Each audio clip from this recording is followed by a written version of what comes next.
This is Hovey Smith, the Backyard Sportsman. And what I'm standing next to is a multi-trunked Chinaberry tree. It's very, very common in the southeast, Florida, Georgia, the Carolinas, Alabama, and so on. And it was planted around old plantations like mine, and it has a lot of ill features. Well, one thing, it is typically multi-trunked. You see in the background several pieces that I've cut. Those are actually trunks and rather than limbs. It does have a berry, as you see here, which is edible for animals, and so they fed upon it. And it does blossom, and that was another reason it was used around these old plantations. In the natural system here, robins in particular feed on these berries when they migrate, and during deep winter when the berries are fermented, well, they actually get drunk off these berries, and I have taken many a robin that way. But we have this one tree down, but this is not the only one. We have at least 4 more down in the yard. One of which is on top of my propane tank. Not good. So we have been working these with chainsaws and also my winch on my truck to pull them down and cut them up. I've already removed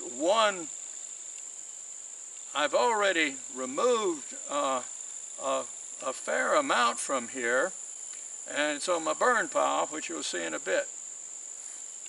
And there you see most of the equipment I'm working with. My snapper lawnmower, cart, and the Ford Ranger has a winch on it. And that winch is now attached to one of those branches. I've been using that winch to pull out some of that tangled stuff because the Chinaberry tree is overgrown with another invasive species, Wisteria. And those vines are large and tough. I don't have any in that particular mess that's quite that big, but those vines can get as big as a man's leg. And they're commonly an inch or so, and they're quite tough. So typically you cannot pull a heavily invined branch out of that tangle without some power. I've used my bow saw, which you can see there. It's an old Poulan, to chop up the tree and get it into pieces where I can handle. I've already hauled most of the branches from this particular tree away, so I'm now working with just the larger branches indeed, and actually the trunk. Now this wood is typically pithy, hollow cord, and brittle, and it's somewhat dangerous to work because it will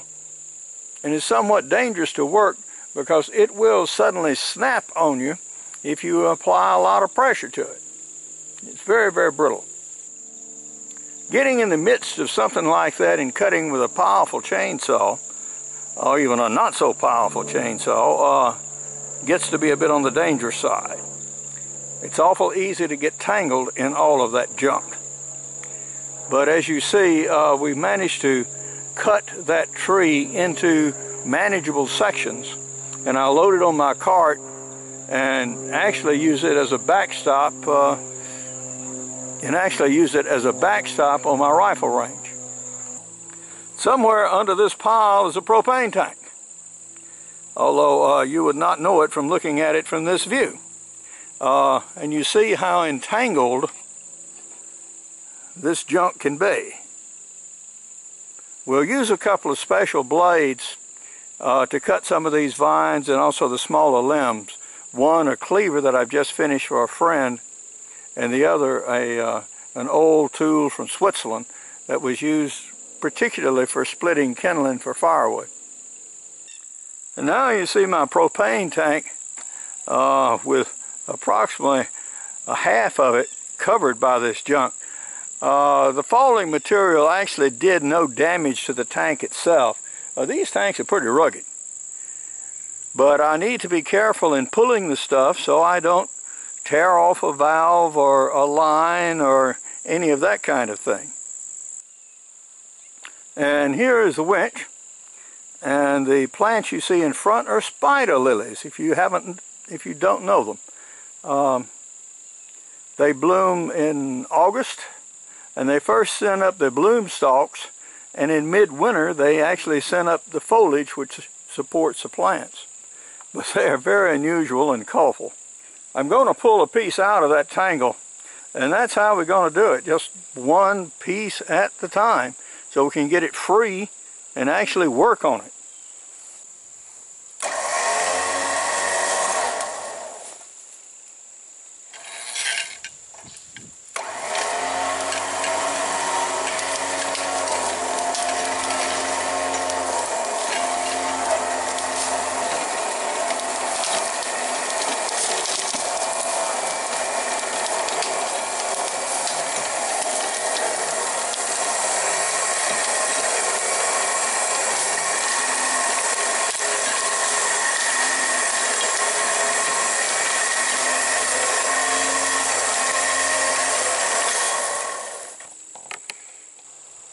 Now I'm going to see if I can pull another couple of pieces out of it. We'll pull in from the top rather than trying to hook on to something in the interior of the pile. Hopefully we can take it one section at a time.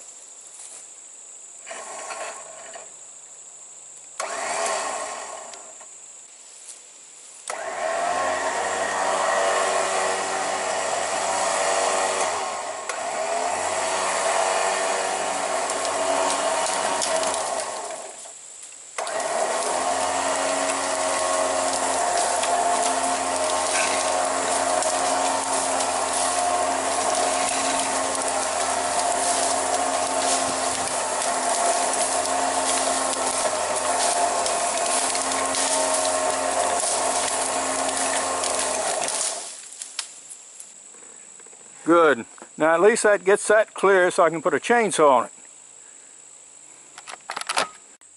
Those limbs are still so connected by that series of vines to the rest of the pile in there that I can't even pull it free for the truck. So we're going to cut it with a chainsaw and take some of the limb sections off.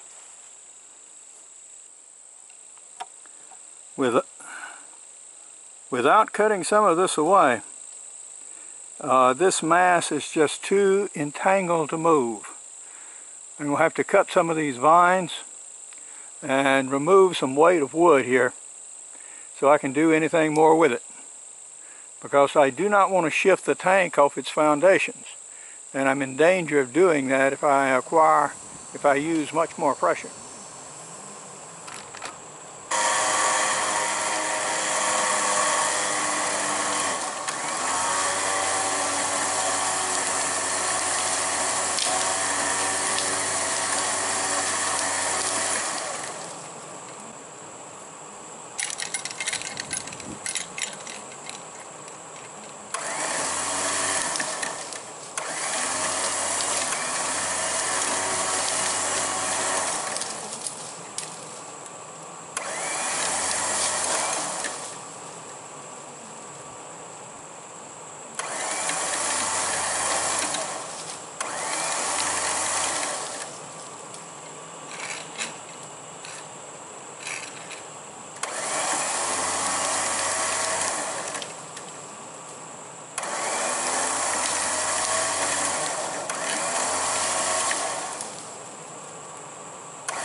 Well, that did burn a little bit of hole in the bottom of the pile, but now that stuff is still too green to burn. That is a load of unusually large and relatively straight sections of Chinaberry wood. The wood is about worthless. It's pithy, soft-cored, brittle, fibrous. It does have a little bit of color, but it takes an enormous piece of wood to get even a small piece of usable material out of it for something even like a knife scale.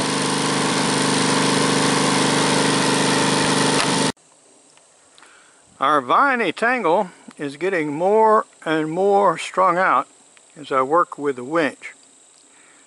Now, anybody who lives out in the country like I do, with the probability of having things like this happen several times a year, yeah, I highly recommend that they get one of these truck winches. They do a lot of good, particularly if you do not have a tractor. And I have enough equipment, I really don't want to worry with owning a tractor and maintaining it. So we're working with what we got, and we're getting it done. It's taken a while, but we're doing it. I haven't shown you much in the way of chainsawing because of the noise generated by the saw itself and the need to try to talk over it. But here I'm going to cut up that large limb you see. And you can see all the wisteria vines that are holding it to the rest of that pile. And that's of course been the challenge of cutting this mess free.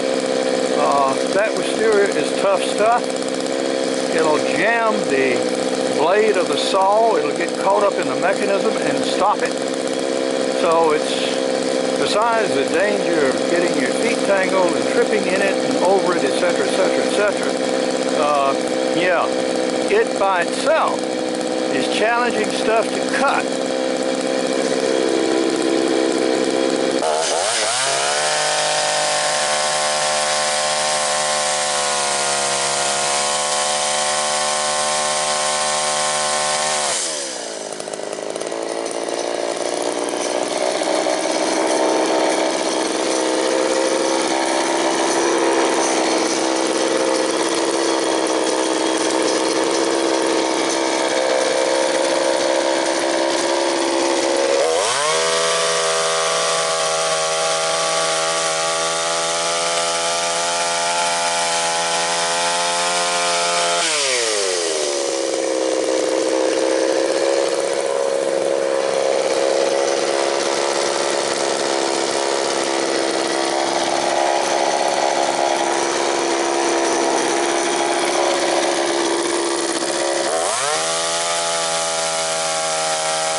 Now one could ask, Hovey, all the stuff you cut is less than 6 inches, so why do you use such a big saw? And why do you own one? Well, this is why.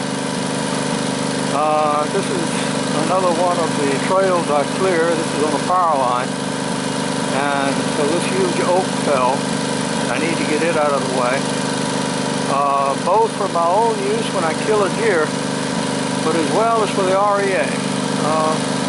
Of course, this is an area that commonly the power line goes down when we have evil weather. So I try to keep it clear for them so they don't have to worry about these big trees falling when they come in to fix a line, unless they're just freshly felled.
sometimes my burn pile has failed to fire because this Chinaberry is just too green. So what it needs is dry, easily combustible material. So we have some in the way of pine straw. We have some in the way of pine straw. So we're going to get a liberal application of pine straw and also some broken pecan branches. See if we can't get it going. We certainly have the pine straw going. We'll see if that will generate enough heat to catch the rest of the pile. In the meantime, while that's getting started, I'm going to get another load. Fire is doing well. I'm going to see if I can get close enough to it and dump another load in there just to make sure that that Chinaberry does catch. Now, some things are burning, but I don't know about the Chinaberry yet. Really got to get it hotter. It looks almost like some sort of skeleton, but the Chinaberry really hasn't caught yet.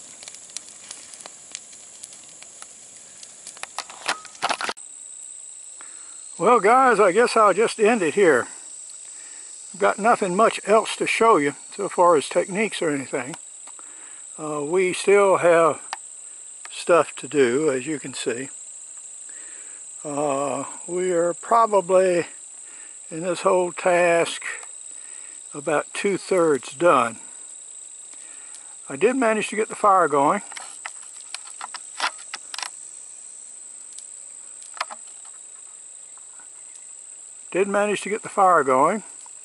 And it's burning hot right now, but I've got to quit. It's noon and the grass is drying out, and I certainly don't want to burn my lawn down. So out of an abundance of caution, we're going to end the burning as soon as that is over with, and back it up and continue tomorrow. You can see in the fire that we finally have a bed of hot coals. Now on that, I can burn green wood. It'll actually dry out enough to combust. You can see a few pieces oozing sap now as they heat up, lose moisture. But yeah, that's hot enough to burn stuff now.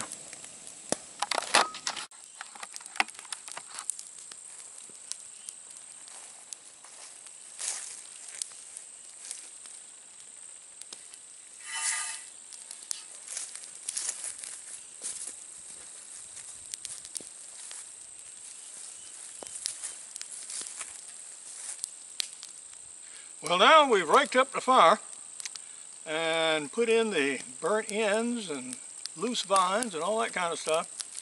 So we're going to call this one done. But now, this is Hovey Smith, reminding you to hunt what you eat and eat what you hunt.